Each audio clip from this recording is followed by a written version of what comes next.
Expliquez-nous, Nicolas Poincaré. Joe Biden et Vladimir Poutine se rencontrent aujourd'hui à Genève, un sommet qui se tient alors que les relations entre les États-Unis et la Russie sont extrêmement tendues. Oui, depuis la fin de la guerre froide, il y a plus de 30 ans, on n'avait sans doute pas connu une telle crispation entre les deux anciennes superpuissances, ni surtout une telle défiance personnelle entre les deux présidents.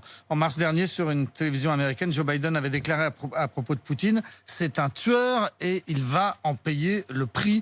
Difficile d'être plus agressif et plus menaçant.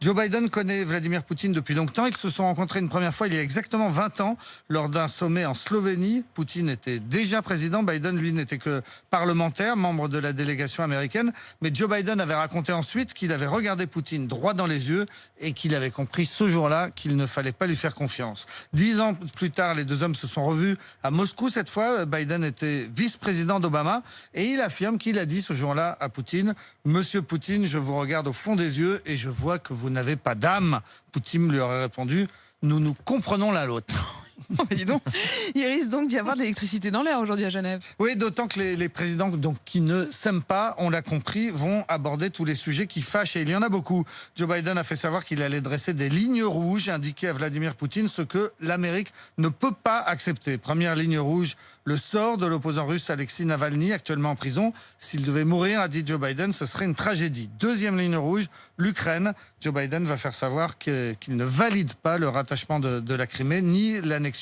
de fait des territoires à l'est de l'Ukraine. Mais c'est surtout sur la question des ingérences russes que Joe Biden va se montrer le plus ferme. Oui, exactement. Là-dessus, ça ne rigole plus. Joe Biden, lorsqu'il a traité Poutine de tueur et qu'il a promis qu'il allait payer le prix, il faisait référence à des faits précis.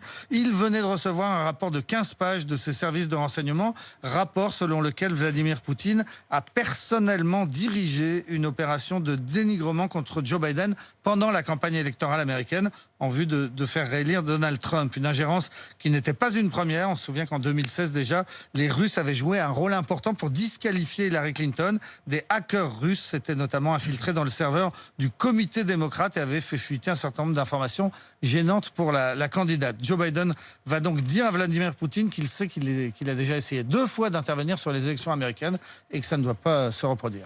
Enfin, Joe Biden va aborder la question des cyberattaques. Et en particulier l'affaire SolarWinds, cette grande entreprise américaine qui fabrique des logiciels, a été victime d'un piratage qui a duré plusieurs mois l'année dernière. Des hackers ont réussi à pénétrer les systèmes informatiques de milliers de clients de SolarWinds, et dont des administrations américaines sensibles, et ça jusqu'en décembre dernier.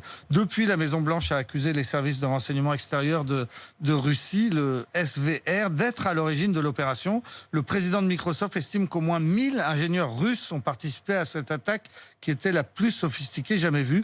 Inacceptable, va encore dire Joe Biden, alors que Vladimir Poutine lui répondra certainement que ces accusations sont ridicules. En tout cas, c'est l'enjeu du sommet aujourd'hui. Joe Biden, on le voit, a bien l'intention d'engueuler Vladimir Poutine.